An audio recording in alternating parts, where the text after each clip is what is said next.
Hola a todo el mundo, yo soy Rulfino Pérez Yo soy Raúl Montes, y nosotros somos Mitoteros, el lugar en donde todos somos... creativos. Estimado escucha, el programa que está por sintonizar fue pregrabado. Si quiere interactuar con nosotros, use el chat. Le pido por favor que no use esta conversación como fuente. Para realizar algún trabajo escolar, estos perros pueden cometer algunos errores. Gracias. En esta ocasión les presentamos una nueva sección en el canal o en el programa dependiendo de en dónde nos escuchen, en qué plataforma, que se le va a llamar como Mitología Creativa.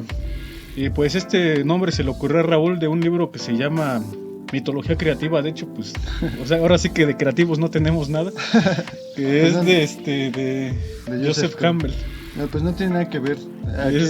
Aquí en la sección lo que nosotros tenemos pensado es hablar acerca de obras de ficción que han sido inspiradas en la mitología, o que de alguna forma pues todas las historias, todas las novelas tienen ciertos patrones que se corresponden con los diferentes elementos de las mitologías. Entonces lo que vamos a hacer en esta sección es precisamente nombrar las obras y pues tratar diferentes obras específicas a lo largo de los diferentes programas que vamos a hacer.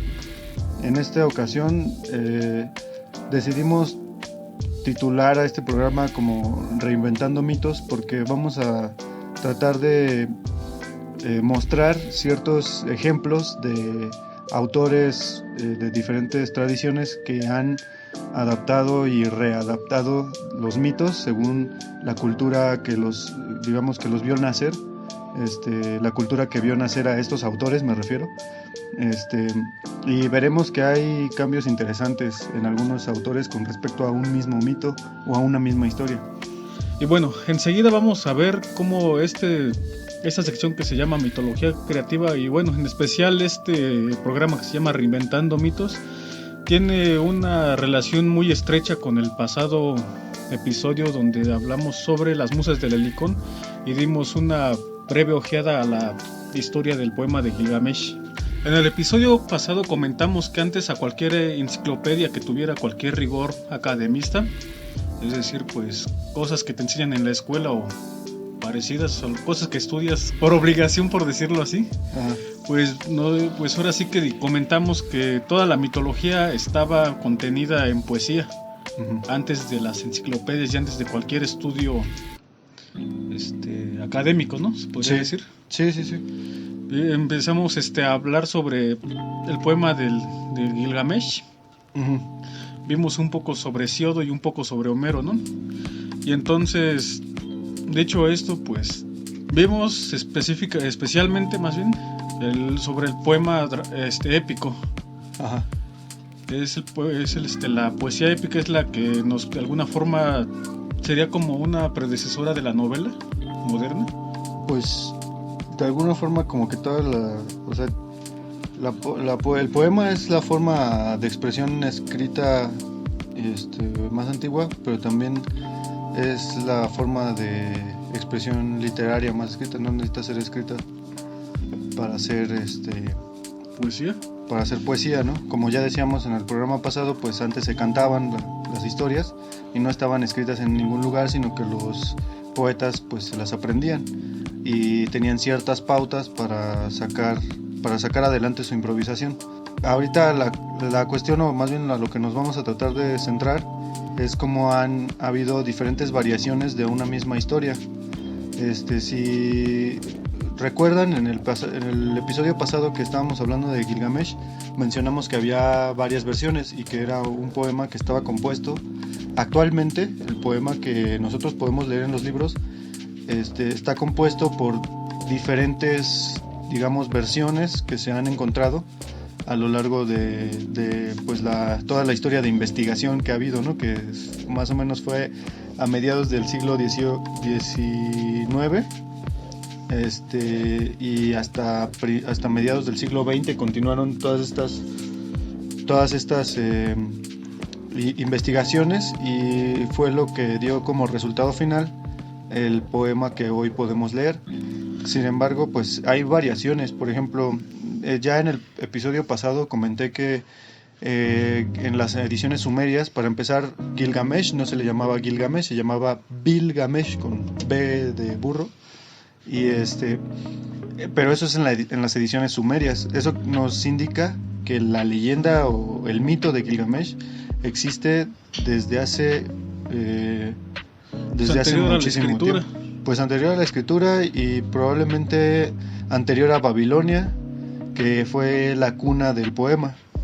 Porque, bueno, hay un montón de como fragmentos donde, porque no se puede hablar de poemas completos, por eso no han sido como tal publicados, pero hay un montón de fragmentos de otros poemas más antiguos que el poema, digamos, clásico, por decirlo de alguna forma, de Gilgamesh.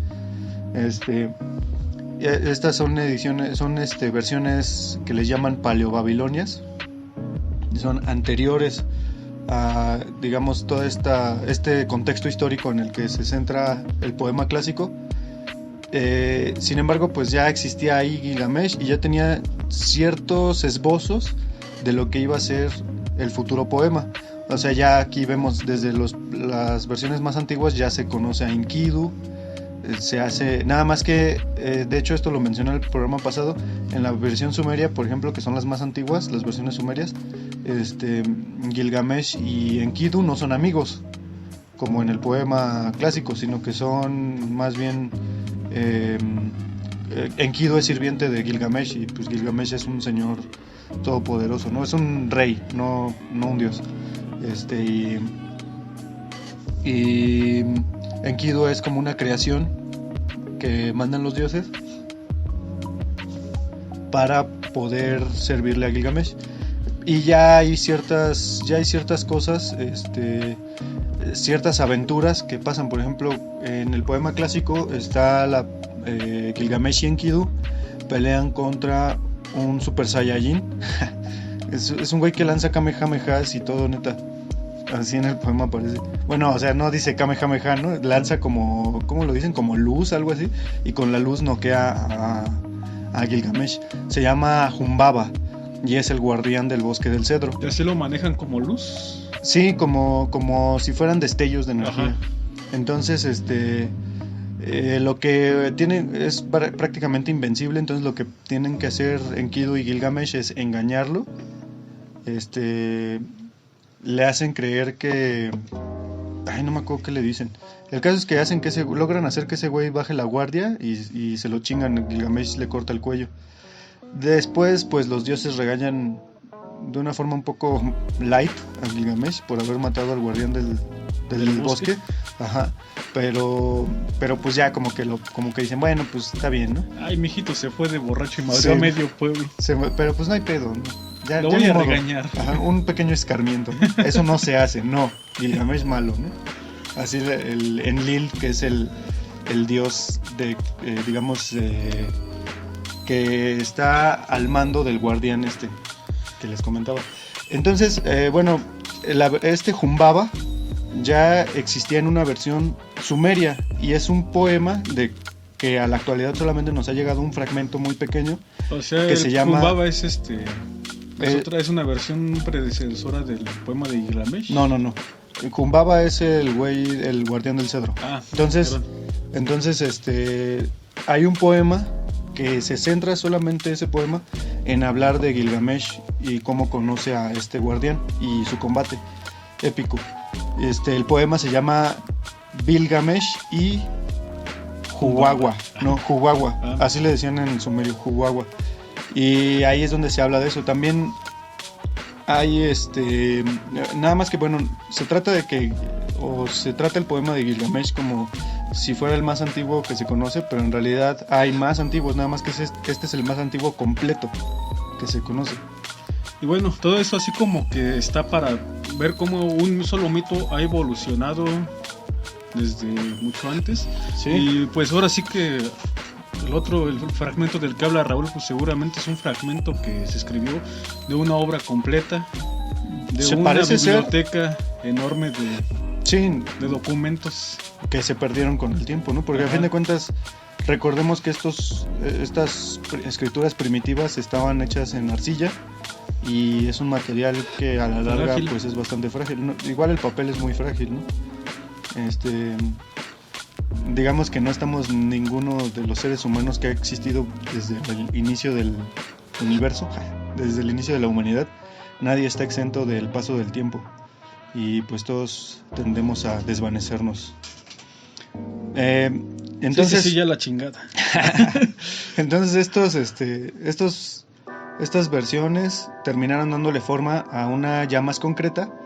Y pasa algo parecido con otras obras, ¿no? De hecho, hay, por ejemplo, en la mitología griega. Es que aquí bueno, la cosa con estas cosas, con esas variaciones en la mitología griega, es que de alguna forma,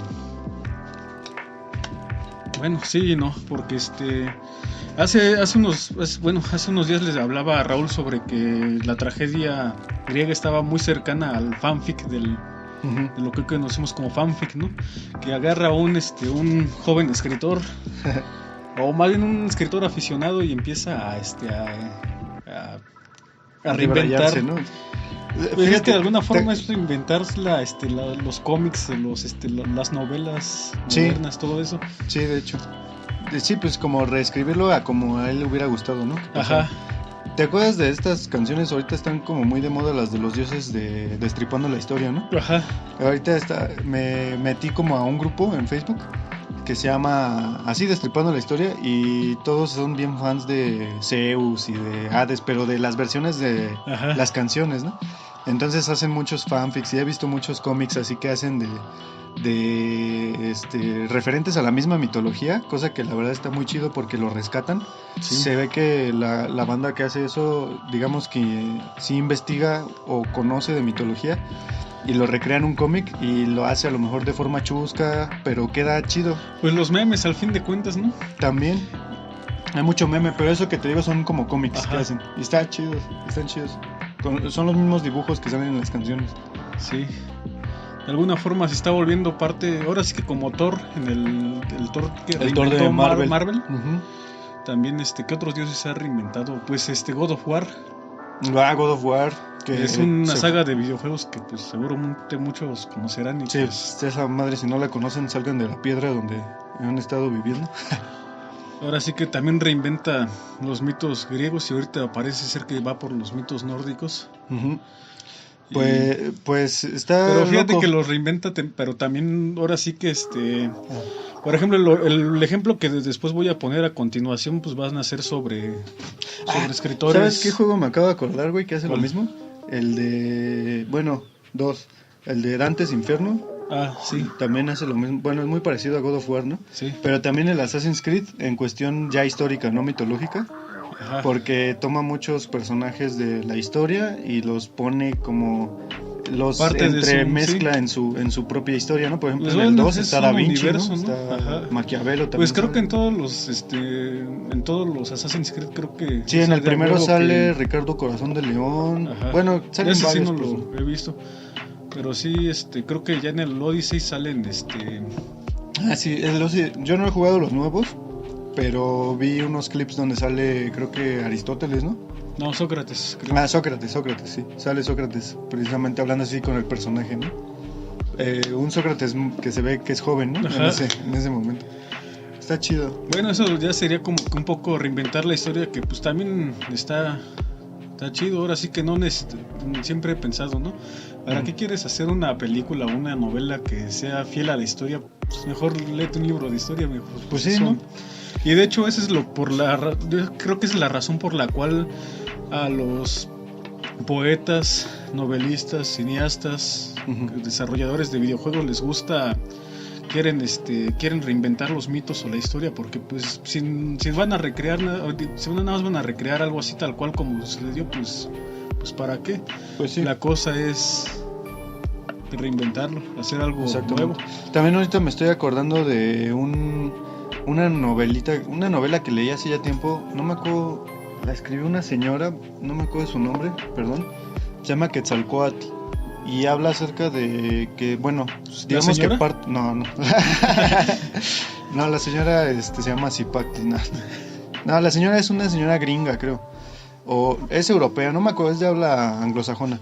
El caso es que ella parte de la hipótesis de que los vikingos, al descubrir América, desde el norte empezaron a bajar. Hubo tal vez, su personaje principal es un descendiente de Leif Erikson, si mal no recuerdo, y se baja hasta, por azares del destino, hasta la parte de Mesoamérica, y resulta y termina siendo adorado como Quetzalcóatl.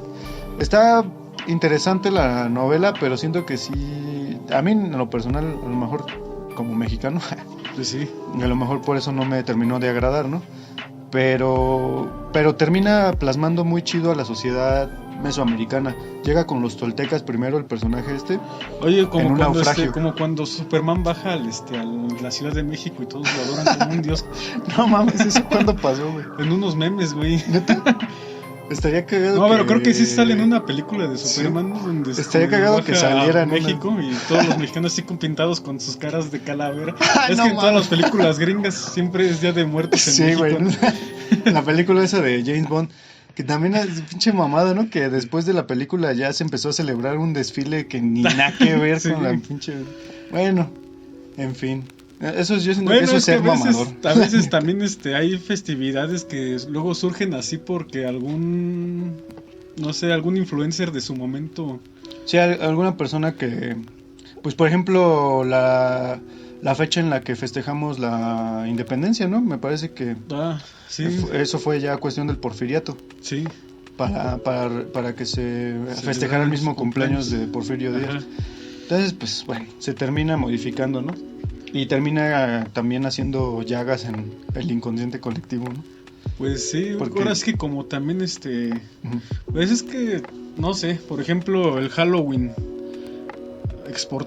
importado en México, yo creo que es una celebración, ¿te parece capitalista? No, también tiene su razón de ser. No, La pero forma en la Halloween. que es. Más bien, yo siento que no es que sea capitalista la celebración, sino que el capitalismo logra adaptar cualquier tradición a su medio y Sí, logra pero cuando fue explotarlo. importada a México, yo creo que sí ya tiene una connotación más Pues sí, de consumo, ¿no? Así de directamente. pero pues es que consumo, que a mí se me hace más así la Navidad, por ejemplo. Porque ahí sí es compra y gástate todo tu aguinaldo. Hasta te dan Pues más varo también, para que consumas un chingo. Pues también en Halloween, pues comprarse un disfraz chingón que se vea acá bien perrón. Pues sí, pero ya son cosas como más específicas, ¿no? Es como decir, el 15 de septiembre me voy a comprar mi sombrero charro, ¿no? Pues, chale, yo sí me lo compro. Ya lo tenías, ¿no te? Bueno, es que vamos a recapitular ahora sí. Ajá. Bueno, estábamos con la cuestión de las variaciones que puede haber en un mito, ¿no? ajá. Entonces, como ya vimos un poquito de Gilgamesh, ya veremos más adelante cuando hagamos un programa exclusivo de Gilgamesh. Veremos, digamos, no las variaciones nada más, sino todo lo que es relativo a su composición, cómo está hecho, cómo se fue reconstruido y todo eso, ¿no? Todo eso será materia para otro programa. Hablábamos hace rato de la... Bueno, más bien ya hablamos de eso. ¿De qué? Pues ahora sí de los superhéroes, de lo moderno, de la literatura un poco más hacia acá. Ajá. Muy general, ¿no? Ah, Pero bueno, sí, pues mencionaste vamos, también a los... Fíjate que algo chido y nada más así como para que quede... Ahora sí que para el récord, Marvel ves que tomó a Thor, Ajá. pero algo que me gustó, que estaba platicando otra vez con Sara, Ajá. que algo que me gustó de que haz de cuenta que agarraron todos los mitos, o bueno, por lo menos los principales que tenían que ver con Thor y Loki, y los pasaron en cómic, pero estuvo chido porque sí lo hicieron como tratando de respetar, digamos, fielmente lo que se dice se llaman las Edas. Ajá. Y lo hicieron en cómic con un arte muy muy bueno, la verdad. No me acuerdo quiénes son los dibujantes, pero está muy chido y es un cómic que no he podido encontrar. Ahí sí no podríamos hablar de variación porque realmente se centran mucho en lo que sí pasó, o lo Ajá. que sí se dice, ¿no? En los poemas. Sería Pero bueno, muy es algo que interesante quería verlo. mencionar y si lo pueden encontrar se los recomiendo. De hecho, cuando vi la película de Thor, la primera del ¿cómo ¿cómo se dice? Del MCU. Sí, del universo cinematográfico, ¿no? Ajá. Ajá. Yo incluso hasta me molesté porque dije, no manches, pinche película pedorra, no respeta los mitos.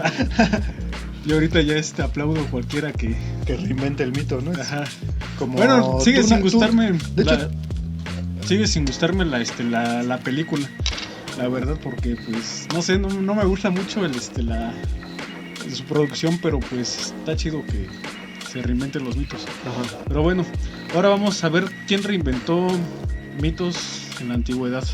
En la antigüedad los romanos, de alguna forma, pues como lo hemos venido diciendo desde hace mucho, como todo el mundo, bueno, como casi todo el mundo lo ha de saber, es que pues se apropiaron de la mitología griega. ¿Los romanos? Sí, ¿no? Ajá, sí. Pues ya porque pues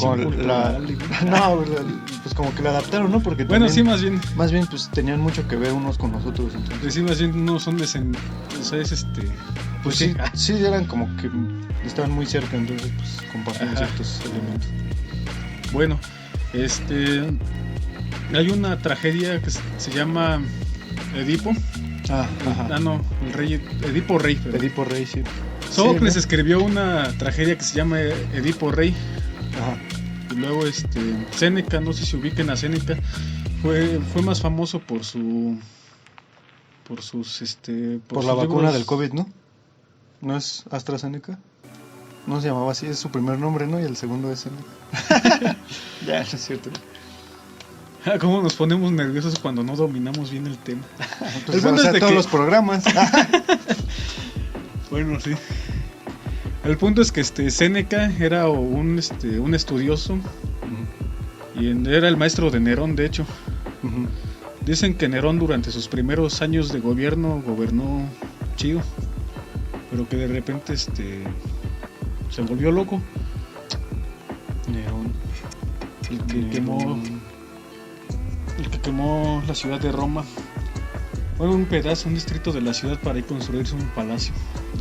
Sé que la mamá esa de que se ponía a tocar el violín, una madre así, no, pero ni existía, ¿no? No, la lira. Yo he escuchado así tal cual y precisamente por eso pensé, no mames, si el violín no existía en esos tiempos. Pero bueno, la lira. Y se puso a cantar partes de la Eneida, creo, donde ahora sí que la parte donde describen donde ya les describe cómo se quemó la ciudad. Bueno, eso es otra historia. Pero lo hizo así consciente, o sea, el güey agarró, quemó la ciudad y todo. No, bueno, le echó la culpa a los cristianos porque su barrio era de piedra y entonces se quemó la parte de madera que era. A mí se me hace que estamos atestiguando hay una variación de podría la leyenda ser, de hecho, a partir de un fenómeno político. Pues incluso iba a decir que tal vez Cleopatra no murió con la mordedura de la serpiente. Yo creo que ahí ya, imagínense por cuántas manos pasó antes de que Shakespeare agarrara y escribiera su tragedia. No, pues, así que pues muy probablemente Cleopatra pudo haber muerto. ¿Cleopatra más o menos entre qué años está? Está del tiempo de Julio César, ponle tú en el primer siglo antes de Cristo, tal vez 50. Porque ella no estaba viva, ella no era contemporánea más o menos de Cristo. No, fue unos años antes, varios 60, años antes. 50 años antes. Y ahora sí que por cuántas manos no pudo pasar su leyenda antes de hasta pasar el siglo por XVI, ¿no? 17, 18. Ajá. Pero bueno, ahí pues como dice Raúl, tal vez el hecho de que la ciudad se queme y que hay Nerón sobre la cima bien seguro cantando versos de la Eneida. Ajá. Pues sí puede ser mucha diferencia, ¿no? Incluso hasta se ve perfectamente para que salga en el teatro, ¿no? Exacto. Y fíjate, y eso me lleva a algo importante que quiero destacar, y es que ahorita que estábamos hablando de Gilgamesh, ¿se acuerdan que dije que en las versiones sumerias Enkidu era sirviente de Gilgamesh? Eso tiene mucho que ver con cómo concibe una determinada cultura pues los diferentes elementos que la constituyen o digamos la cotidianeidad de las gentes, ¿no? Entonces, por ejemplo, para los sumerios era un poco más impensable una relación de amistad entre un sirviente y un rey. Como pasa también con Alejandro Magno, ¿no? Las películas del siglo XX, bueno, creo que nada más hay una. Muestran a un Alejandro Magno fortachón, Sí. alto, completamente heterosexual. Sí. Y ya en el siglo XXI ya a Alejandro Magno se le puede permitir besarse con otro hombre. Ajá, cuando hay ya cierta apertura, ¿no? Ajá. A ese tipo de... Tener la amistad con en la película que sacaron en el creo que es de Oliver Stone. Creo que no hay una relación amorosa con Hefesto. Hefestio se llamaba su... Ay, no me acuerdo. Bueno, el punto es que no había una relación amorosa, pero por lo menos Es ya, el que- ahí ya...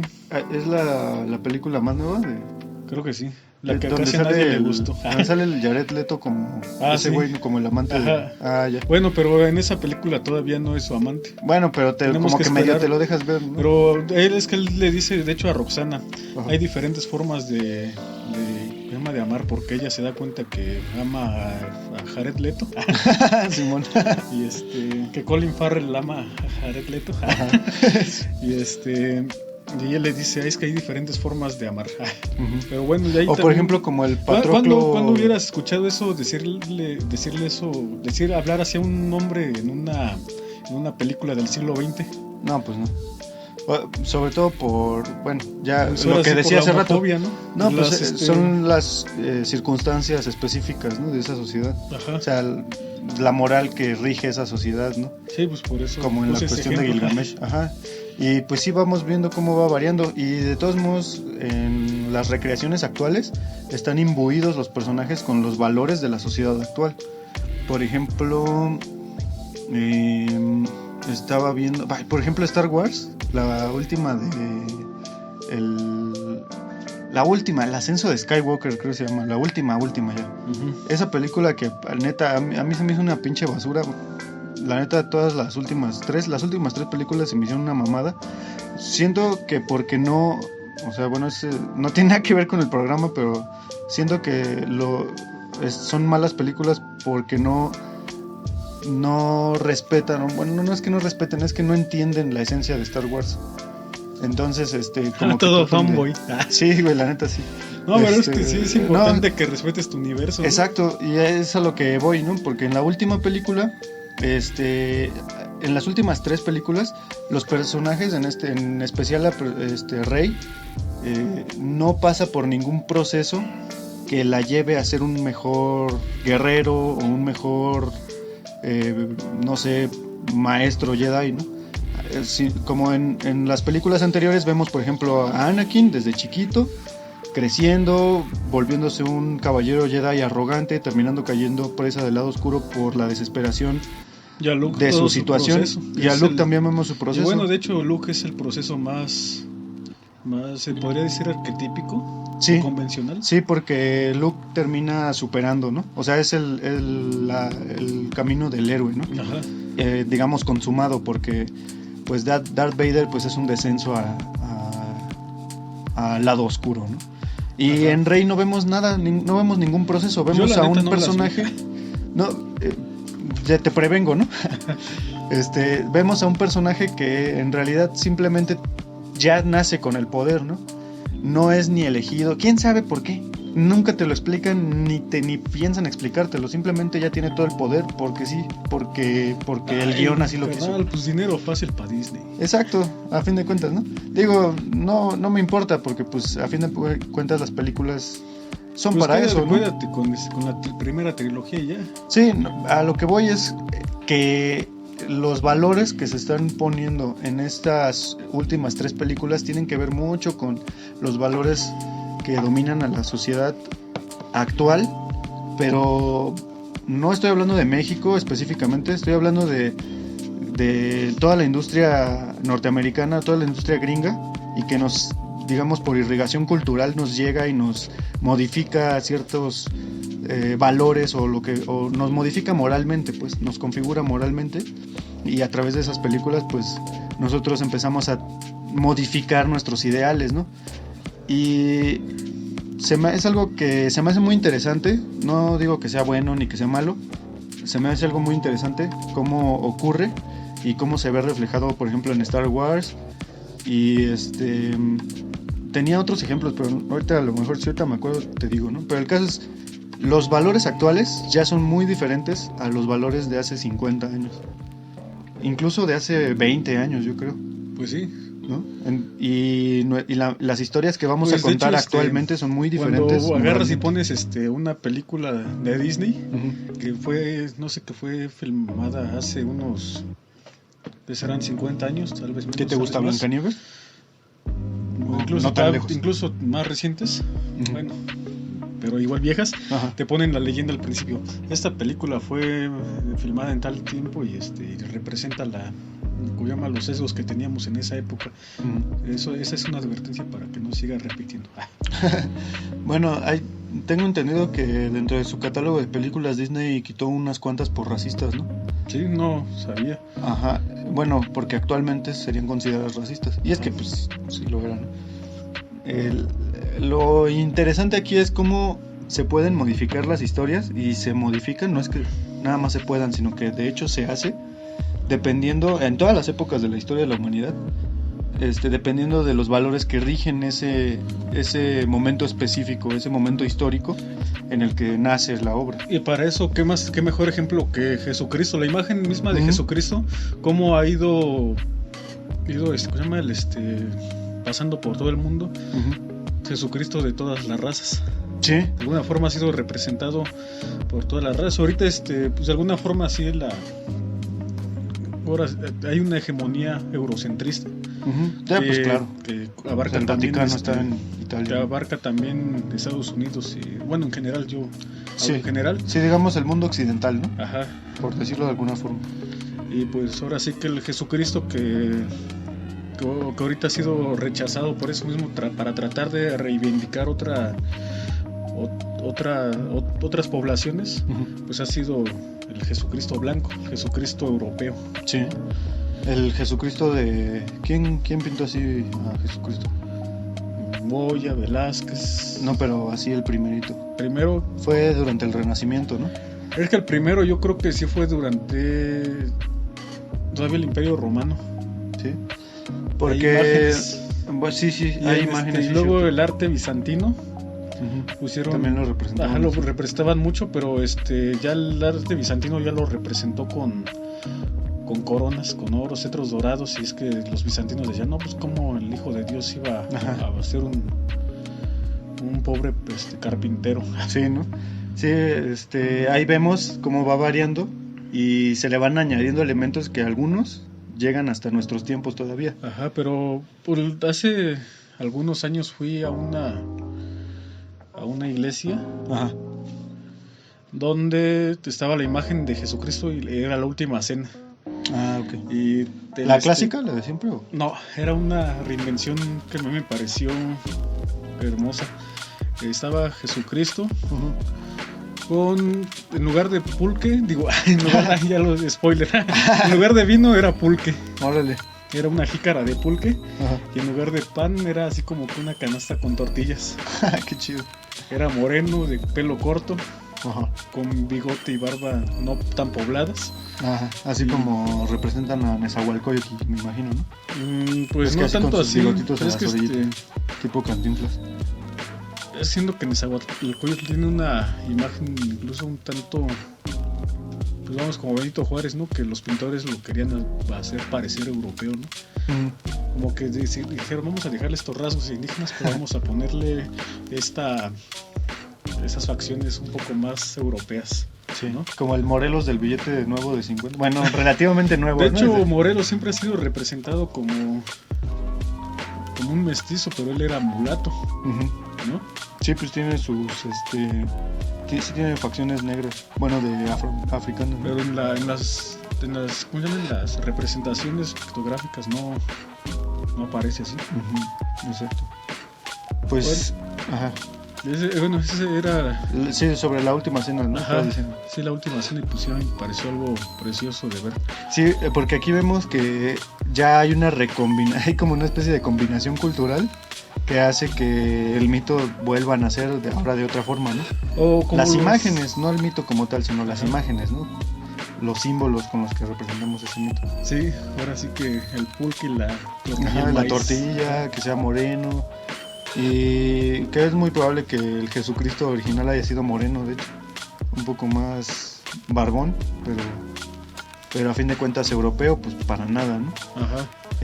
Y también, por ejemplo, los indios, me refiero a la gente de la India, también lo representan a Jesús, porque digamos que de alguna forma lo reconocen como una deidad. Lo representan así también como en las representaciones medievales, así que no era ni completamente güero, era más bien como tipo moreno, pero de piel más o menos blanca, así como. Y así lo representan ellos. Y también ahorita me estaba acordando de cómo se ha ido, o más bien cómo fue evolucionando la forma en la que representaban al Buda. La otra vez estaba viendo una conferencia del doctor Roberto García, que mencionaba, era acerca de cómo se han ido cómo se ha ido representando a lo largo de la historia el Buda. Y está muy interesante porque al principio nada más se hace cuenta que cuando querían representar al Buda nada más ponían huellas, güey, así como huellas de pies, o un trono vacío, o un árbol. ¿Un trono vacío? Ajá, un trono porque vacío. Era príncipe y... No, sino porque el trono representa como la iluminación espiritual, pero vacío porque lo que querían representar era su ausencia, era decir, ya no está. Y empezaron a representarlo como ser humano a partir de ciertos contactos comerciales que tuvieron con los griegos. Entonces, como vieron, yo me imagino, ¿no?, que les gustó la forma en la que los griegos representaban a sus dioses, muy humanos y muy gloriosos, por así decirlo, y empezaron a representar al Buda también así como un ser humano. Obviamente el Buda desde siempre ha sido un ser humano, o sea, se cree que el Buda ni siquiera es un elegido ni nada, simplemente es un güey que dijo, no mames, ya entendí, y ya. Ese es Buda, ¿no? De hecho, bueno, Buda viene del sánscrito, de una palabra sánscrita que quiere decir despertar. Entonces Buda quiere decir el despierto. Entonces se me hace muy interesante cómo a partir de ciertos contactos entre estas diferentes culturas modificaron la forma en la que representaban a su deidad principal. Y si nos ponemos o más bien si nos ponemos, digamos, en ese contexto, podríamos entender cómo es posible que los dioses hayan ido tomando formas diferentes, y muchas veces incluso a lo mejor hasta dioses antropomórficos surgieron de esos contactos culturales entre diferentes tribus. Que, por ejemplo, cuando hablamos de Hunahpuix Balanqué, hablamos de Zipacna, era una deidad que se veneraba antiguamente. Y ahora estoy pensando, por ejemplo, en los dioses egipcios, que son por una parte son seres humanos, pero tienen elementos animales, como sus cabezas, ¿no? Podría ser cierta... es que los egipcios estaban obsesionados por los furros, güey. A huevo, sí. De hecho, los primeros furros son egipcios. Anubis, güey. Anubis. ¿Quién sabe si hubo antes que ellos? A ver. No, a ver, la mitología sumeria, creo que sí. Sí tiene furros. Sí, también. No sé si Enkidu sea un furro. Enkidu es como el pie grande, ¿no? O sea, yo me lo imagino así como pie grande. Yo me lo imaginé como un güey todo peludo, nada más, y muy barbón. Mándale. También, pues sí. Pues ¿qué es pie grande sino un güey todo peludo? Bueno, entonces es interesante ver esto. Y por ejemplo en el teatro griego se refleja bastante bien porque hay diferentes autores. ¿Los furros? No, güey. También, ¿no? Hay algo interesante que encontré en Prometeo encadenado. Ajá. Y es que cuando aparece, cuando recién empieza la ópera, digo, la obra, ¿no? Sí. Aparece Kratos. Ajá. Que es bueno, según ahí los subtitulitos que vienen hasta abajo. Ajá. Pie de página. Kratos es como que la fuerza. Sí, pues Kratos quiere decir poder, ¿no? estaban Kratos y estaba... Por eso democracia. Bueno, interesante, nuevas cosas. Estaba Kratos justo cuando acabas el 1, empiezas en la obra de Esquilo. En el 2 liberas a Prometeo. No, ya estaban Kratos y Hefesto Vulcano. Ahora sí que y todo el mundo sabe que Hefesto era hijo de Hera, ¿no? Sí. Era hijo de Hera. Esposo de Afrodita, pero a la fuerza. Ajá. Según dicen que algunas fuentes que Hera tuvo a Hefesto por sí sola porque estaba... sí, por sí sola, ¿no? Porque estaba celosa de su esposo Zeus. Ajá. Y por eso tuvo a Hefesto. O sea, fue producto de los celos. Ajá. Por eso estaba feo el güey. Ajá. Y bueno, quién sabe. Que según no tiene padre. Ajá. Según. Según. Pero en la obra de Esquilo, en el Prometeo encadenado, cuando aparece Kratos y Hefesto, ajá, él le dice que Kratos lo tiene, Hefesto no lo quiere encadenar, él es el maestro herrero y le tiene que poner unas cadenas que nunca se rompan. Sí. Y Kratos le dice, lo tienes que hacer porque es lo que te ordenó tu padre, Zeus, tu padre. Ahora sí que para ahí empezar ahí como que ya de ahí se empezaría a formar un debate de no que no tenía padre, no que nació de los celos de Hera, o sea, sí, a lo mejor yo creo Esquilo lo hizo, a lo mejor como por decir, si es hijo de Hera, que es la esposa de Zeus, es hijo de Zeus, aunque Zeus no lo haya concebido, ¿no? ¿Quién sabe entonces? Un ejemplo de cómo, ajá, pues ahora sí que hay cosas que te quedan como que dudando, ¿no? Que no tenía padre. Y otro... A lo mejor, fíjate, ahorita que lo pienso, a lo mejor podría tener que ver con que los griegos eran una sociedad muy patriarcal. Ajá. Ya, quieras que no, pues de ahí viene el concepto del pater familias, ¿no? No, eso ya sería romano, ¿no? ¿Sería griego? Pater familias. No, creo que sí eso viene sí desde Grecia. Bueno, vamos a creo que sí es romano lo que dije ahorita, pero ciertamente en la civilización griega había pues una sociedad que le daba más valor a las hazañas de los hombres. Ajá. Más bien los hombres eran los únicos que podían hacer hazañas, ¿no? Y de hecho había cierto, ¿cómo le llaman a esta cuestión como de que no quiero estar con mi esposa, prefiero estar con mis amigos cogiendo? así eran los griegos, güey. Pero no, bueno, para que veamos, ¿no? Para que más o menos tengamos el contexto cultural de por qué podríamos decir que Zeus, siendo padre de todos, o sea, Zeus es padre de todos, pero Hera nada más es madre de sus hijos. Y por eso Esquilo le puso que fuera su papá. Ajá. Es posible. Yo pienso que por ahí va, o por ahí podría ir, pero ya tiene que ver con la cultura, ¿no? La cultura griega, lo que Esquilo, las ideas de Esquilo también como individuo. Ajá. ¿no?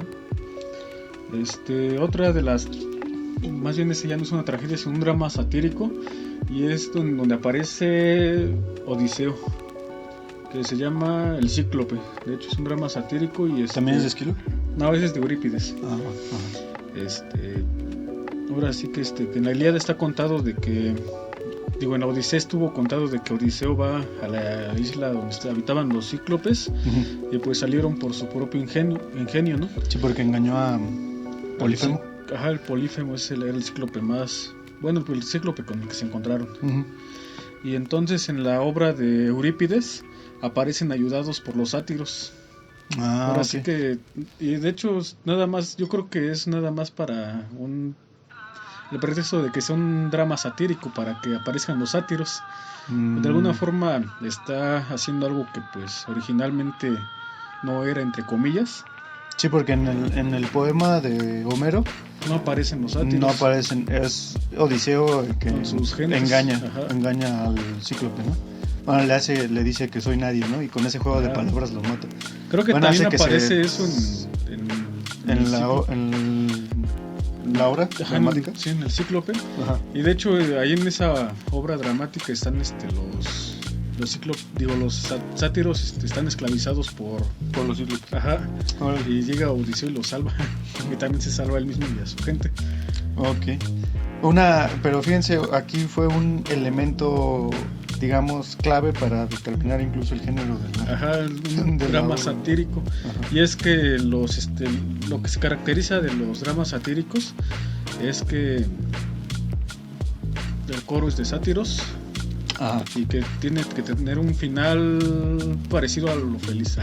Ahora sí que el final feliz que le da aquí Eurípides es de que Odiseo libera a los sátiros y se van. Logran escapar todos. De los cíclopes. De hecho, las fiestas, así que los festivales de teatro en la antigua Grecia se les llamaban las Dionisias. Uh-huh. Y consistía en que un autor iba a presentar una tetralogía. Eran 3 tragedias y la cuarta era un drama satírico. Como para que todos se fueran con buen sabor de boca, ¿no? Aquí un dato curioso. Verdi se la pasó componiendo toda su vida óperas dramáticas, sí, más bien tragedias, pero ya se había retirado de la composición, ¿no? Dijo, compongo mi última ópera, compongo una música sacra y ya la chingada. Después lo componen, lo convencen de componer una última ópera, compone una basada en Shakespeare que es Otelo, y después ya después como reanimado por seguir componiendo, dijo, voy a componer ahora una comedia, chingue su madre.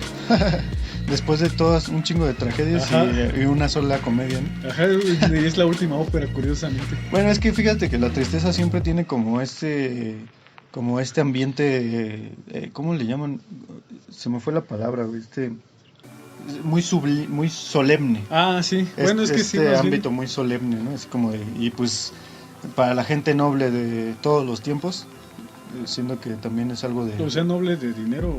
Noble de estatus, pues sí. De todos los tiempos, hay nobles en México ahorita. Pues los mis reyes, güey. La clase política. Bueno. Bueno, esos son los ejemplos de que tuvimos sobre las variaciones que había en la antigua Grecia. Y ahora vamos a pasar a Roma, que hay una de Edipo Rey de Sófocles, la reinventó ¿Séneca?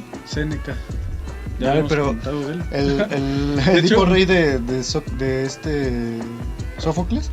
Ajá. ¿En qué consiste? O más o menos cómo es, así como un resumen escueto. Esa narración iba para mitos y leyendas, pero vamos a tratar de muy breve, tratar de que sea breve para ver las diferencias. Bueno, más bien es que empieza desde antes.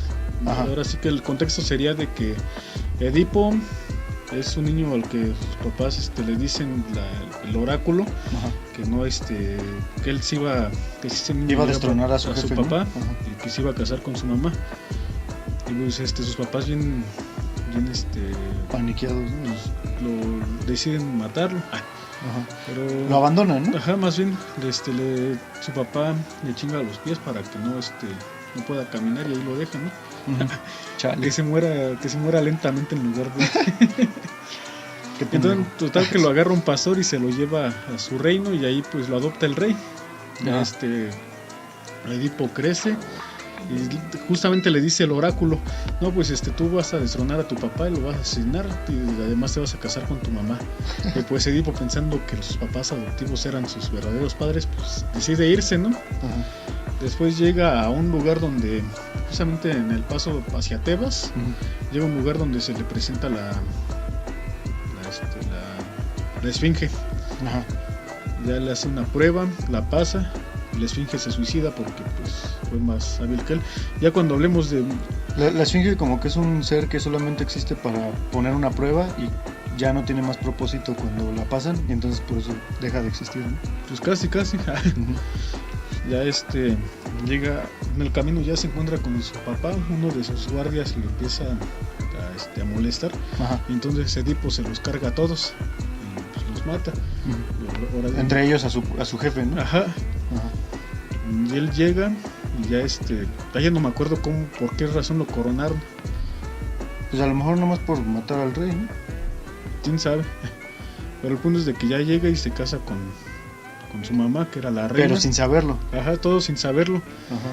Y entonces, pues eso generaría No me acuerdo si No, después se entera de que sí es su mamá y el Sí, güey se arranca los pero ojos. de hecho eso es parte del Edipo de Sófocles. Ajá. Ese es el de Sófocles. Ajá.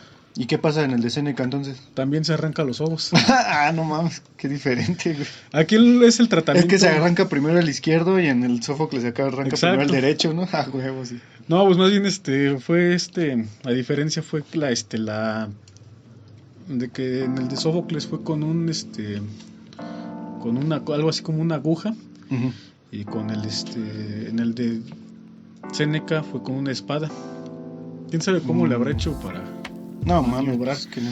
Pero después con esa misma espada se suicida su mamá. Se encaja en la espada ella. Ajá. Muy tipo Marco Antonio. Sí. De Cleopatra. Es una imagen muy recurrente también, ¿no? Ajá, Entre por los eso romanos. pues, es probable que Marco Antonio no haya sido muerto así. Seguro. Bueno, el punto es de que la de Séneca es un poco más, ¿cómo decirlo? Sófocles empieza con un Edipo siendo un rey, incluso creo que es como que el arquetipo de tirano, ¿no? Ah, o sea, es Edipo. ojete Edipo. El Edipo es... En Sófocles, digo, en Séneca. No, en Sófocles. En Sófocles es ojete. Es ojete, es así, es arrogante. No, pues quiero que me resuelvan lo de la plaga y se acabó. Ajá. Y ya la chingada, ¿no? Y en el Es un de Séneca, Edipo tiene paranoia. Él cree que todo es por su culpa y se la pasa toda la obra Lamentándose. Ajá. Y es más violenta todavía. Pero esto le da como un aire un poco más trágico, ¿no? Más Porque pues sombrío. es un personaje, ándale, más sombrío, es un personaje atormentado a fin de Ajá, cuentas. sí, súper atormentado. Y en Sófocles es simplemente un güey ojete, ¿no? Uh-huh. Ahora sí que incluso creo que se podría llegar a sentir un poco más de empatía con el de Séneca. Es como un poquito como si Séneca buscara justificar la tiranía de... Pues a lo mejor, ¿no? Pero la tiranía de Edipo. No sé, a ver, pensando que Séneca vivió bajo un imperio, vivió en la época de un imperio floreciente, de los más grandes que ha visto la historia de la humanidad. Yo creo que de alguna forma busca justificar también ciertas cosas medio pesadas que hacía el imperio romano. Bueno, es que en el de Séneca no se le ve como un tirano. Por eso, exactamente. O sea, es como si dijera, sí, bueno, sí es malo, pero es que está atormentado. Es que mira, para empezar, bueno, es que ahí ya es muy ambiguo. Uh-huh. Porque iba a decir, es que realmente, pobre Edipo, nunca tuvo la culpa. Él nada más se defendió de su papá. Sin saber que era su papá, Ajá. para empezar, ¿no? Sí, bueno, por eso es que es muy... Eso es en Sófocles. No, eso bueno, sería en las dos. general. Sí, en las dos. Es Ya elemento común. que en el Edipo de Sófocles sea un güey todo tirano y así, y en la de Séneca, ¿no? Uh-huh. Pues más bien eso ya sería parte, ¿no? Igual yo siento que tiene que ver con el contexto cultural de cada autor. Pues un poco como la versión sumeria y la versión babilonia de Bueno, Gilgamesh. podría ser. Porque de hecho, esto no me acuerdo si aparece en la versión clásica o solamente aparece en una de las versiones sumerias. Pero Ajá. Gilgamesh en un punto de la historia tiene el propósito de tiranizar a su pueblo. O sea, el güey no siente, digamos, un respeto por su pueblo. Los ve como meros objetos. Ajá. Y pues de hecho creo que es cuando muere Enkidu, que los obliga a llorarle a Enkidu y a hacerle estatuas, ¿no? Pero antes de eso, Gilgamesh ya tiene como ese propósito de ser culero con su pueblo, pero hay una especie como de discrepancia, ¿no? Porque entonces Gilgamesh durante el poema es una persona, pues bajo nuestros estándares actuales es una persona buena, ¿no? Una persona... Pues es una persona que tiene un proceso muy, ¿cómo se le podría decir? Como pues el del camino del héroe, ¿no? De alguna forma. No, sí, yo creo que no. Yo creo que Gilgamesh no entra. La primera mitad del poema sí. Ajá. Porque el güey busca, de hecho él busca la gloria. Él lo que quiere es como hacer proezas, que los poetas cuenten su nombre. Y después... Bueno, entonces ahí sí tiene razón, no que entraría porque ahora sí que en el camino del héroe, el héroe está dentro de su mundo. Uh-huh. nadie lo está molestando, pero de repente llega alguien, digamos que no es relevante, ¿no? Toca la puerta a la aventura, sí. Pero la aventura lo llama a él. Sí, o sea, le cae, no busca él. Ajá. Esas proezas. Y en el caso de Gilgamesh, después de lograr esto, es cuando empieza a plantearse esas cosas. No sé si es una variación que tenga que ver con las civilizaciones. O sea, no sé si esta sea una cuestión sumeria, porque como vimos, el hecho de que Enkidu sea sirviente de Gilgamesh ya te da cierto aire de una figura, un rey, algo pues tiránico, ¿no? Ajá. Que tiene sirvientes, no tiene amigos, ¿no? Ajá. Y en la versión babilonia pues ya son amigos. Entonces yo siento que puede que esto venga, o sea, un remanente de la tradición sumeria. No, me refiero específicamente en Gilgamesh. Pero aterrizándolo en Edipo, pues la forma en la que se trata el mal en este caso el protagonista Edipo, ajá, en las diferentes culturas es diferente. Ahora sí que valga la redundancia, es diferente pues por eso mismo, ¿no? Pero ya nada más para terminar la historia de Edipo y que no se vaya inconclusa, pues bueno, pasa todo este desmadre, ya Edipo ya le llegan con la noticia de que pues, él es hijo de su esposa. Ajá. Y ya entonces pues agarra y se saca los ojos. En las dos pasa eso. O sea que es un elemento importante, pues. Ajá, queda tuerto. Uh-huh. En la de Sófocles se la saca con como una aguja. Uh-huh. Y en la de Séneca se la saca con una espada. Aquí la diferencia es que sí, en la de Sófocles primero muere Yocasta y se cuelga. O sea, Yocasta se suicida. Ajá, la mamá de Edipo, mamá y esposa. Y se suicida, bueno, las dos se suicida. Pero en una antes de que Edipo, ajá, se saque los ojos. Y en una cuerda. Después. Y en la posterior, en la romana, ajá, con la misma espada con la que Edipo se saca los ojos. Ajá. O sea, igual lo hace un poco más poético, ¿no? Uh-huh. La muerte de Yocasta. Pues bueno, de alguna forma cada vez se evoluciona un poco más y se trata de buscar ideas secundarias que no son relevantes, pero que nada más dices, ay güey, con la misma espada. Sí, es que es algo simbólico, ¿no? Ajá. Es algo, digamos, que tiene una importancia ahí psicológica, ¿no? Uh-huh. Y se nota entonces ya que hay un poco más de labor en ese aspecto, ¿no? Pues sí. De labor artístico, o de intención artística en ese momento en Séneca, que no quiere decir que Sófocles no lo haya tenido, porque era un grandísimo dramaturgo, ¿no? Pues sí, de hecho, pues de hecho, Sófocles seguramente modificó se sabe eso. Ajá. No, bueno, este mito no sé si lo haya modificado él, porque es que creo que no hay... O no tenemos, ¿no? No, ajá, tenemos conocimiento de cómo era el original, ¿no? Entre comillas también. Entre comillas, sí, porque... Ajá. Lo original es lo que haya pasado, ¿no? Y igual y al final ni siquiera Edipo existió, ¿no?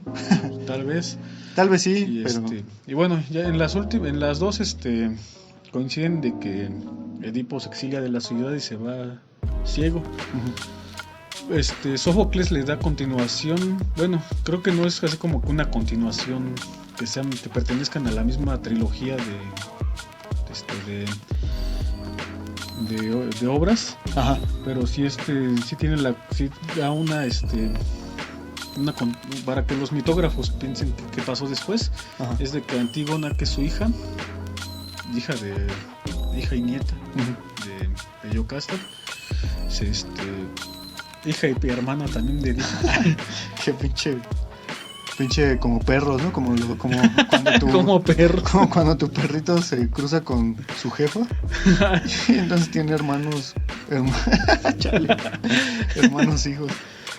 Y bueno, total es de que ya se van, y en la Antígona de Sófocles pues ya es más su pedo de ella con los pues sí tiene cierto, sí tiene su propia tragedia, ¿no?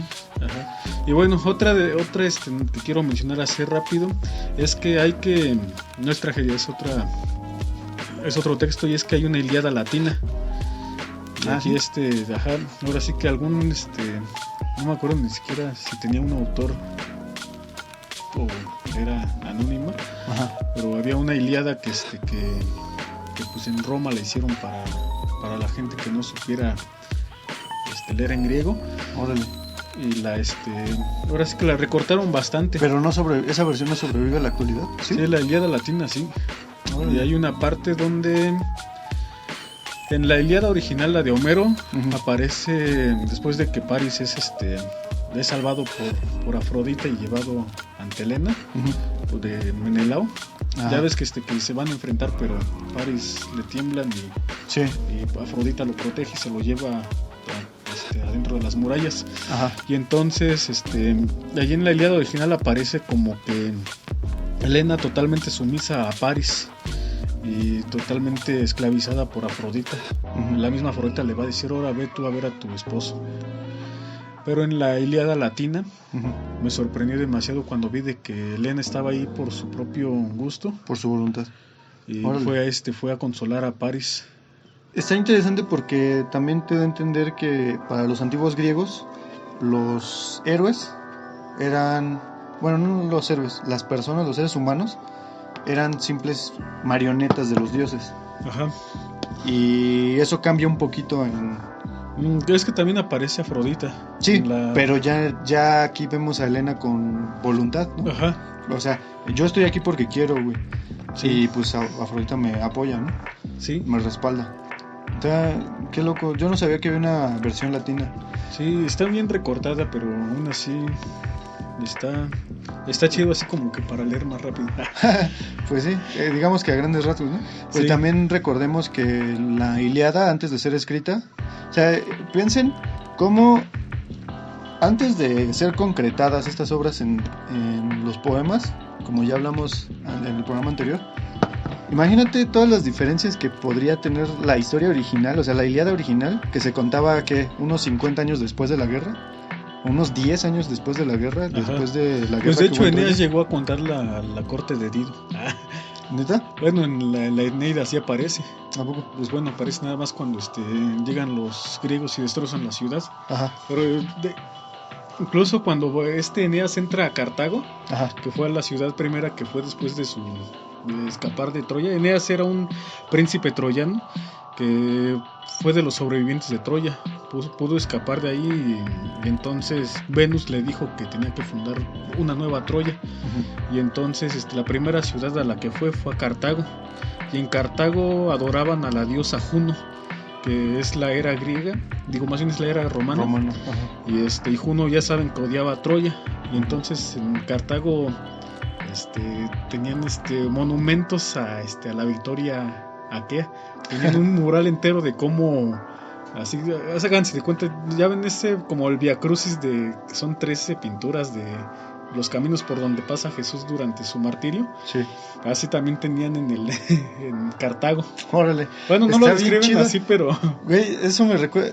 Es algo que me impresionó mucho cuando conocí Washington.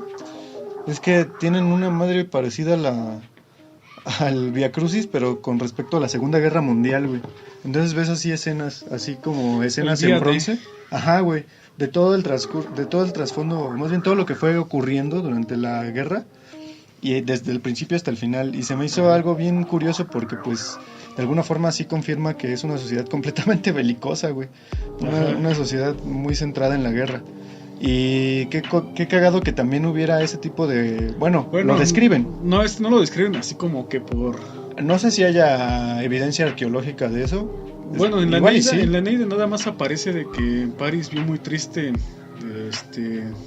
pinturas, no me acuerdo cómo lo manejaban ahí, pero de cómo los aqueos así, cómo le levantaban monumentos a la victoria de los griegos. Ajá. Bueno, los aqueos. Sí. Pues sí, es algo también como bien común, ¿no? en todas las... Por ahorita que lo estoy reflexionando, ¿no? Porque, por ejemplo, también los mayas, ajá, hay varias estelas que no nada más... O sea, tienen como los petroglifos que van contando como las historias de sus grandes victorias militares, pero también están, digamos, las representaciones en imágenes, aparte de escritas, ¿no? Entonces estaría bien interesante que se llegara a encontrar una estela o algo ahí que representara la victoria aquea yo creo Troya, que ¿no? En Cartago no podría ser porque eso ya es parte del mito y es que ajá, ahí también Virgilio Ujú. usó a los cartagineses como, porque es que los romanos, como se sentían descendientes de la diosa Venus, Ajá. usaron como que a Cartago, pues como era su principal enemiga, les dijeron, pues esos hay que ponerlos como adoradores de la diosa Juno, cuando los cartagineses pues, tenían otra mitología. Sí, exactamente. Entonces aquí ya estamos viendo una variación política. Ajá. Igual, bueno, doy un gran salto desde la antigüedad hasta la modernidad casi muy reciente con Wagner, ¿no? Ujú. Y es que todas las óperas de Wagner, al menos las más maduras, que son 10 obras, Ajá. todas están basadas en mitos. La Ujú. primera es El holandés errante. Ujú. La segunda es Tannhäuser y es basada en una leyenda alemana.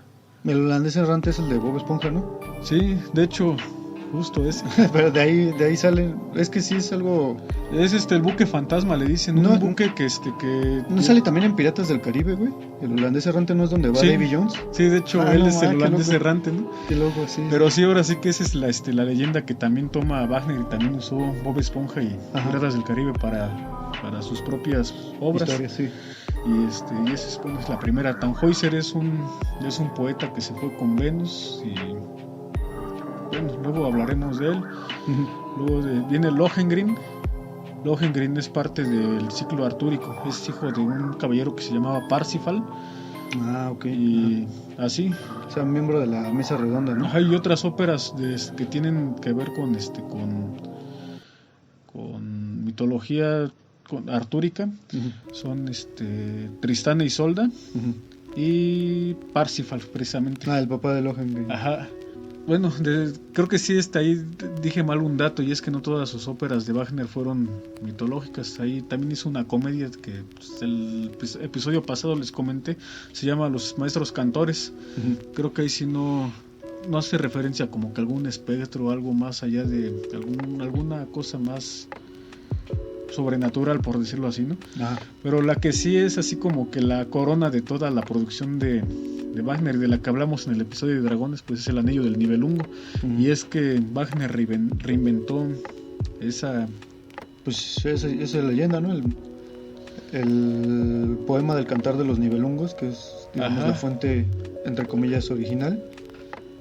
Y bueno, quién sabe cuántas A fuentes la fuente hubo, clásica, porque... ajá. más bien clásica, porque Sí. quién sabe cuántas fuentes hubo, más bien es que no eran fuentes, sino era tradición oral. Ajá, pues cuántos cantos y cuántas variaciones en esos cantos, ¿no? Ajá. Y Sí. Wagner lo que hizo pues fue tratar de darle cierta su propia personalidad. Y es que en todas sus óperas pues de alguna forma sí calca el mito, pero de todas formas les da cierta personalidad. Ujú. Y me parece ser que Tristán e Isolda es una ópera que musicalmente fue muy innovadora, Ajá. pero dentro de la narrativa la verdad es que no sé, Hay dos, tiene muchas lagunas argumentales.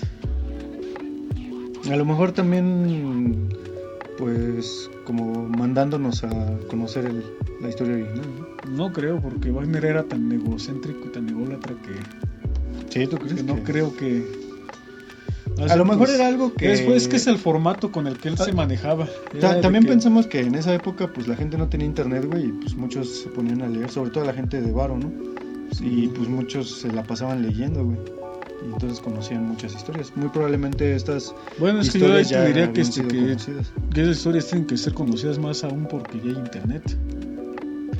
No, no, güey, porque la gente, ahora sí que la neta luego nada más leemos encabezados. Así de, sí, Tristán y Isolda, sí, güey, sí, leí el encabezado del poema, la leyenda, yo qué sé, güey. Mataron a sus papás. Así en el encabezado.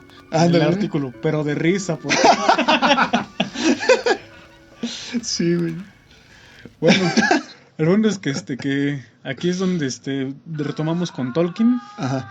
Y es que hay quien dice que Tolkien plagió a Wagner. Vámonos a la vez. Bueno, pues es que hay una leyenda griega Ajá. que aparece en los diálogos de Platón, que es también sobre un anillo que te hace invisible, güey. Ajá. Que lo encuentran como en un lugar, en una cueva, o sea, un lugar del inframundo. Y nada más que no me acuerdo ahorita cómo se llama. pero también es sobre un anillo que es invisible. La historia no gira tanto en torno al anillo, pues, como son los diálogos, es una obra filosófica, más bien se va con digamos, las consecuencias de eso, ¿no? Pero es un elemento pues muy... Estaría chido, tal vez a futuro investigar sobre anillos mágicos. Ándale, igual y en un mito, símbolo y arquetipo hablamos sobre anillos mágicos. El punto es de que eso de que Tolkien plagió a Wagner y que él lo negaba, pues es que eso no podría ser porque no Tolkien negaba que había plagiado a Pues es él que yo no decía, diría que fue plagio. Es que no, pues para nada. Ahora sí que cada quien incluso aunque se hubiera basado en él, que yo creo que indirectamente, y a lo mejor hasta directamente. Yo dudo que Tolkien no conociera la obra de Wagner, la verdad. Exacto. Y es que ay, no manches, si Tolkien hizo una traducción de Beowulf y no fuera a conocer el cantar de los Nibelungos. No, pero Wagner directamente.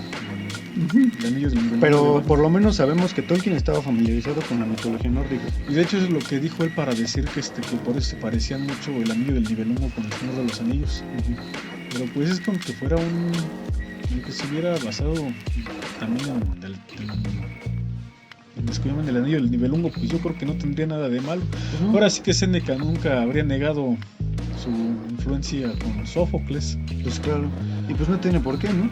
Más bien que los valores cambien con el tiempo y antes, por ejemplo en épocas romanas, pues como que decían, qué chido, ¿no? Que sacó... Bueno, hay algo que se me olvidó decir, es de que la tragedia de Séneca no podía ser representada en su momento porque a la sociedad romana, a diferencia de la griega, no le interesaba la tragedia. Ellos nada más pues querían irse a reír un rato y por eso la comedia era la única. Sí, cierto. Pues ahora sí que Séneca todo lo que era la diversión. Séneca nada más escribió sus obras para que se leyeran y pues se le concedió porque de hecho sí fue representada en algunas ocasiones ya en el Renacimiento, en la Edad Moderna, pero en su tiempo ni en su tiempo, y realmente es que siguen sin ser representadas. Estaría chido que una compañía de teatro se pusiera a hacerlas, pues nada más por rescatarlo, porque porque no tiene, porque es el fin, no por rescatarlo, la obra misma es el fin, ¿no? Pues sí, en fin. Y bueno, pues estábamos con Wagner, ¿no? Y luego vienen dos óperas postrománticas. Está la historia de Salomé, ¿no? La historia de la tradición judio-cristiana, donde Salomé es hijastra del rey Herodes y es hija de la reina Herodias. ¿Así se llamaba? Sí, ¿cómo se llama la esposa de Herodes? ¿Quién sabe, güey? Pues ponle Herodias. Órale. Podría ser Herodesa, güey, ¿no? Herodesa. No mames. Un día la tradición judio-cristiana es de que un día agarra a Herodes y le pide a su hijastra que baile el baile de los 7 velos, la danza de los 7 velos más bien. Es que ya es mucho pleonasmo el baile, que baile el baile. Que baile el baile de los 7 bailes. Y entonces esa morra lo baila, era un baile que, bueno, de hecho, pues ahora sí que los cristianos se lo pusieron así como que algo para que se vea muy perturbado, ¿no? O sea, muy erótico el pedo. La morra se te ponía 7 velos y a medida que avanzaba la danza se iba quitando uno y terminaba totalmente desnuda, ¿no? Y entonces el rey Herodes le dijo, no, pues ahora que te voy a consentir con algún premio. Y la jefa de Salomé dijo, pídele la cabeza de Juan el Bautista. Ese cabrón siempre se la pasa hablando mal de mí y está aquí encerrado, lo tenemos prisionero. La morra dice, dice mi mami que le pases la cabeza de Juan el Bautista, que me la des en una bandeja de plata. Y ya se la cortan, ¿no? Y ya pues se la lleva ahí. Pero en el siglo XIX, ya sería un poco más al XX. A finales del siglo XIX. Sí, principios del siglo XX.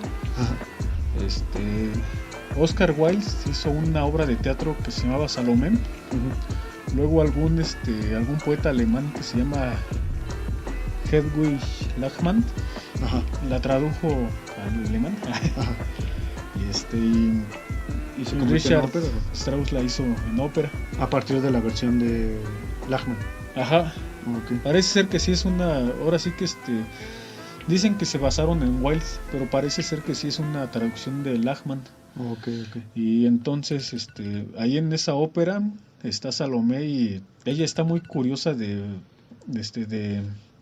conocer a Juan el Bautista, que estaba preso así como que en algo parecido a una cisterna, ¿no? Ajá. Era una cisterna donde se abría por arriba. Como un pozo, ¿no? Ajá, algo así, un pozo, y abría una cisterna que estaba abajo. Ajá. Y y entonces ella estaba muy curiosa de conocerlo. Y entonces un soldado le dice, pues chale, pues ya voy a abrir de esa para que lo conozcas. Pero pues Herodes no me lo permite, así que rápido. Y ya, ¿no? Uh-huh. Y entonces Salomé agarra y ve a Juan el Bautista y le gusta mucho, se enamora de él. Órale. Y pues el soldado que estaba enamorado de Salomé, ajá, ya cuando ve que ella le está echando el perro, se suicida. No mames. Y ya luego Juan pues la rechaza un chingo de veces. Ajá. Porque celibato. Ajá, bueno, sí. Más bien. Porque hombre espiritual. Y qué cliché, ¿no? Sí, eso. Sí, un poco. Y ella le dice, ya antes de que lo regresen a Juan, le dicen, aunque sea nada más dame un beso. Ajá.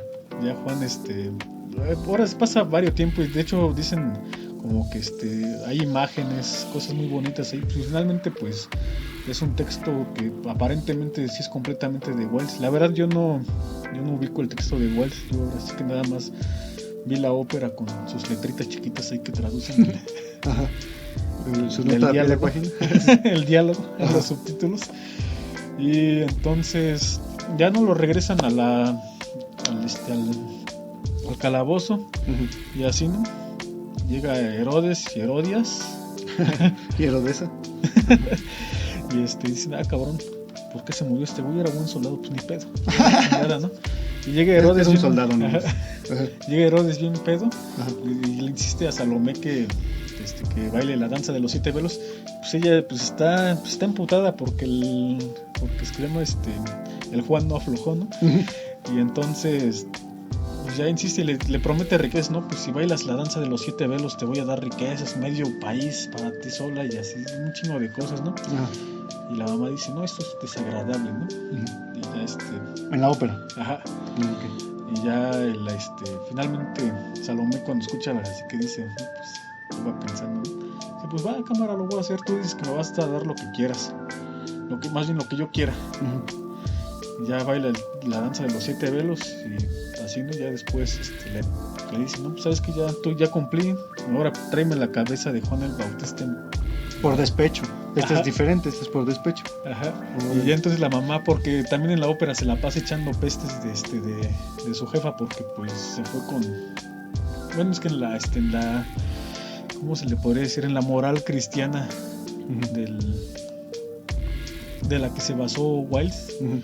Y también Lachmann. Uh-huh. Fue de que pues no te podías casar, tener segundas nupcias, por decirlo así, ¿no? Uh-huh. Y además era sospechoso de que decían de que Herodias había matado al papá de Salomé.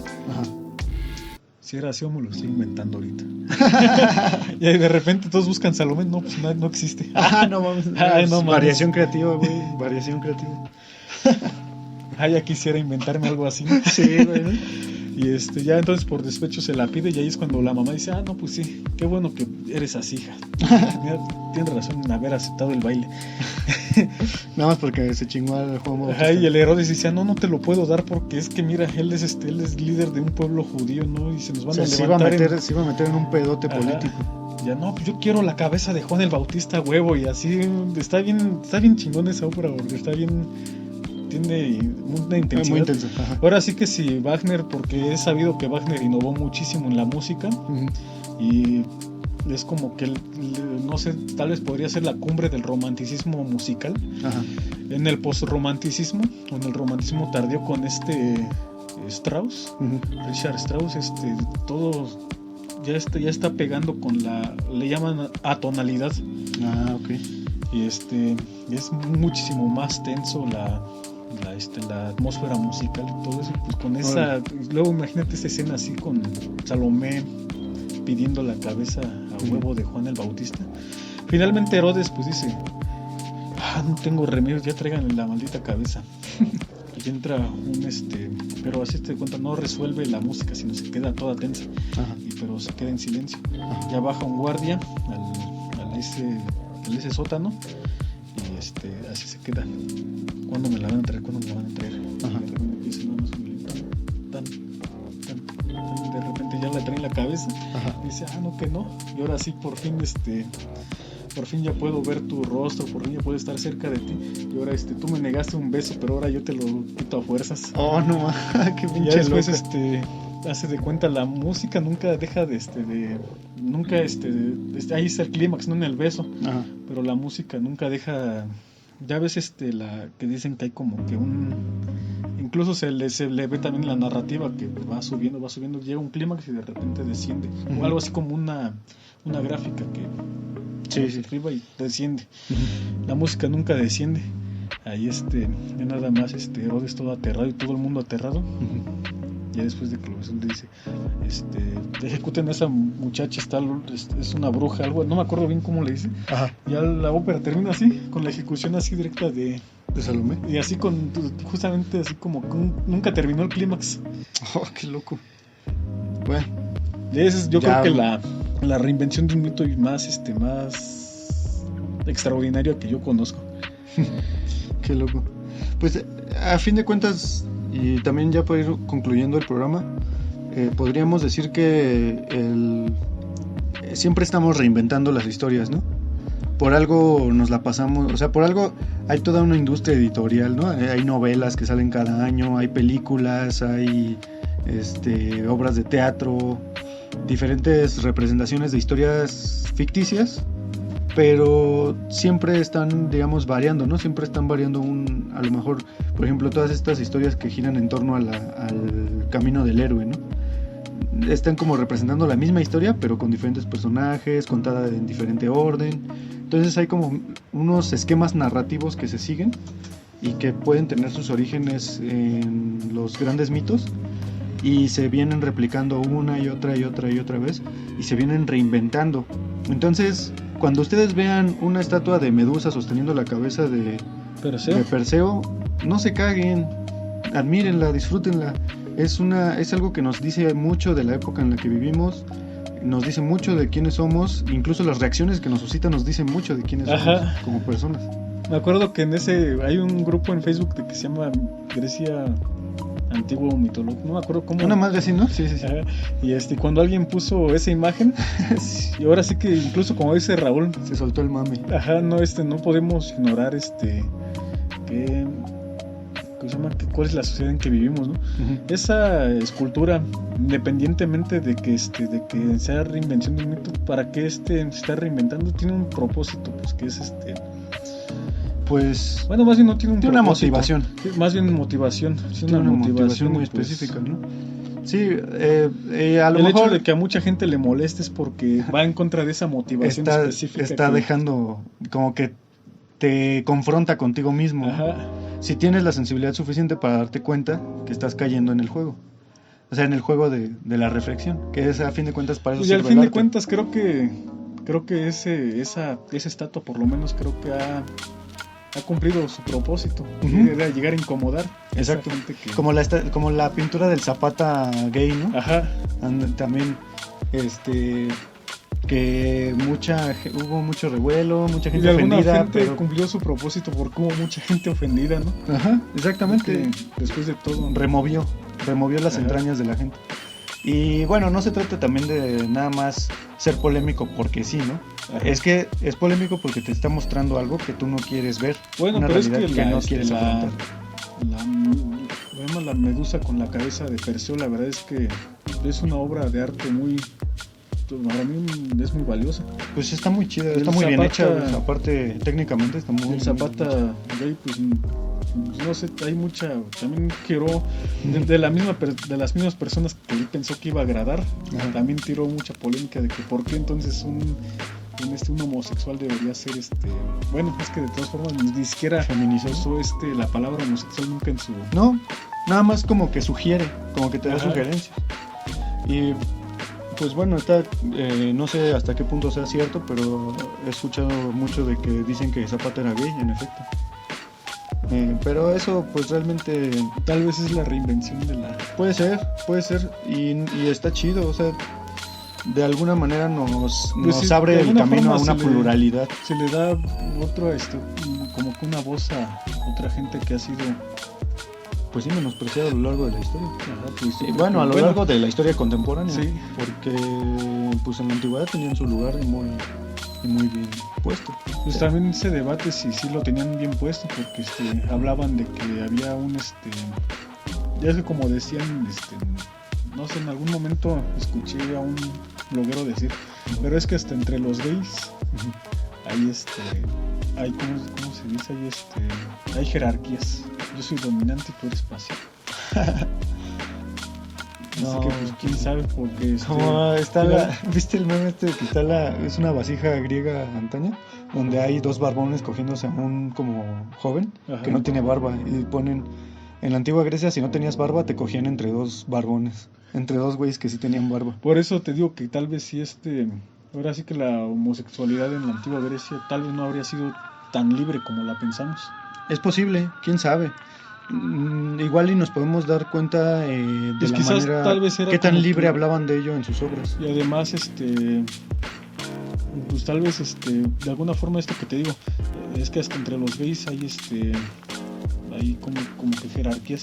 Eso de alguna forma habla de que tal vez no eran consensuadas las relaciones homosexuales en la antigua Grecia también. Sí, es muy probable. Pues bueno, eso ya es de la época romana, pero también ves que se decía, ¿qué emperador fue el que le gustaba ponerse a nadar con niños? ¿Los violaba? No man, ya estás hablando de una cosa que por lo menos en nuestra sociedad vemos Mal. como lo peor.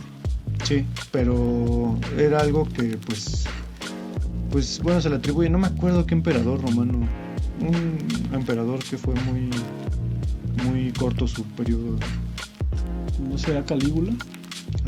No, Calígula también hacía sus cosas, pero era otro, no me acuerdo. Ahí se los debemos, pero en fin, lo interesante de todo esto es cómo es darnos cuenta que nuestras historias también van a variar dependiendo del código moral que nos rige y que ha regido a las diferentes sociedades. Y yo creo que una forma muy chida para disfrutar todas estas historias es ponernos en contexto, siempre. O sea, entender las cosas no desde la moral actual, sino desde un plano a lo mejor un poco más universal, y tratar de sacar lo mejor que podamos, digamos, nos sirva o no, porque no se trata, las obras no están ahí para que te sirvan, digamos, sí tienen una utilidad social, pero como individuos nosotros tenemos toda una gama, ¿no?, de elementos que nos pueden influenciar. A lo que quiero llegar es que también está chido, es bueno y es nutritivo para el intelecto entender las historias o poder disfrutar esas historias independientemente del código moral por el cual nos rijamos. La moral solamente se tiene que quedar a nuestro actuar cotidiano, yo pienso. Y de ahí no tiene que traspasar. Entonces eso nos permite disfrutar muchas otras expresiones de la humanidad. Entonces siempre va a haber variaciones, van a depender de las culturas, y no estemos cerrados a esos cambios. Al contrario, hay que abrazarlos, hay que entenderlos, hay que disfrutarlos, y hay que propiciarlos. Y a fin de cuentas lo hacemos cada que vamos al cine, cada que compramos un libro, cada que vamos a alguna obra de teatro a disfrutar una historia ficticia que creó un autor basándose en quién sabe qué, Pero basándose en algo. basándose en su humanidad, en la humanidad a fin de cuentas. Pues somos los animales que cuentan historias. Y yo creo que con esto podríamos ir despidiendo este programa. Adiós. ¿Algo que quieras agregar, carnal?